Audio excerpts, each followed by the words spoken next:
The debate over gun control and how to best protect schools still at fever pitch. President Trump has suggested raising the minimum age to buying a gun to 21 for all guns, not just handguns. But the NRA says no deal. And that's before we're even talking about arming teachers. But with pressure on Congress to act, what's the most sensible way to protect kids? Joining me now, Kentucky Congressman Thomas Massie. Welcome, Congressman Massie. Now, you have put forward some legislation to dismantle those gun-free zones that were targeted in 1990. Tell me about your approach to the debate.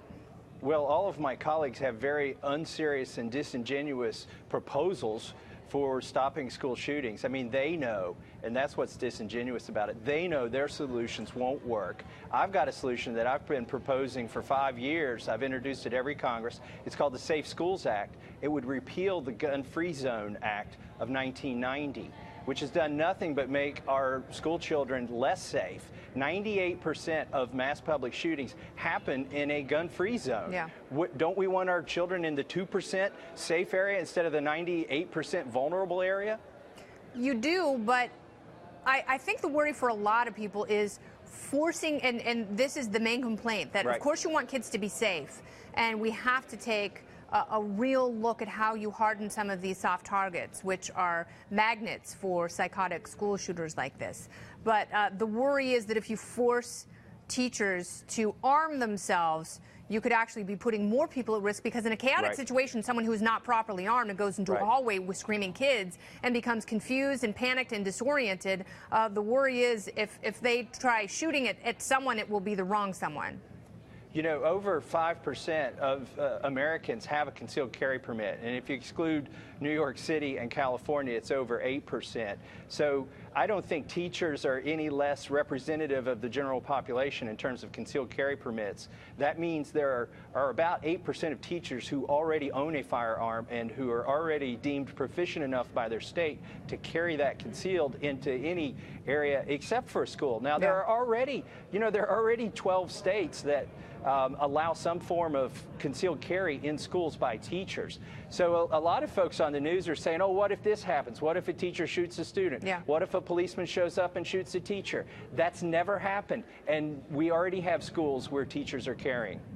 I understand that, and in Texas, they're very enthusiastic about the program.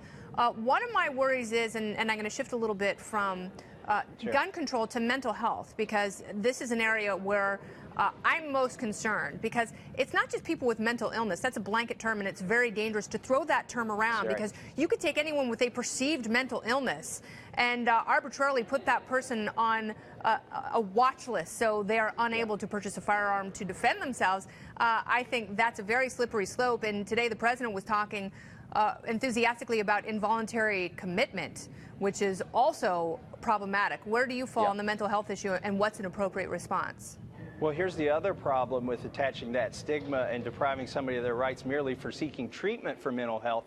They won't seek treatment for mental health if they know they're going to be a second-class citizen after they seek that treatment. This is particularly concerning with me among veterans, where already the VA turns in the name of the veteran into the NICS background check if the veteran merely says that they don't manage their own finances. That was part of the Obama administration rule that stemmed from a 2007 bill called the NICS Improvement Amendments Act. And my colleagues here in Congress are saying we need to fix NICS again.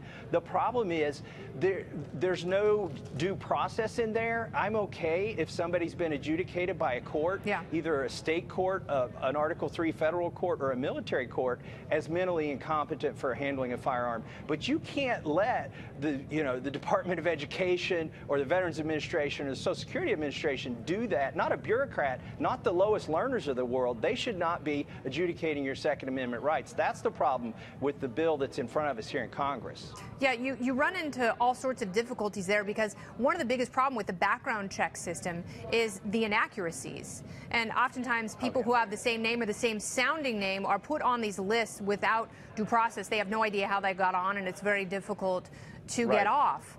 So what do we do?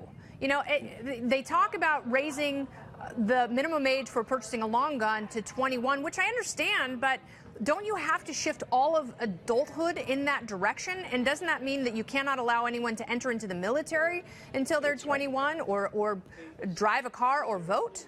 Yeah, I'm going to introduce a bill tomorrow to lower the age to buy a handgun from 21 to 18. Because, listen, think about this. If you raise the age to buy a handgun and a long gun, the handgun's already at 21, then you've completely extinguished the right to keep and bear arms for a 20-year-old mother.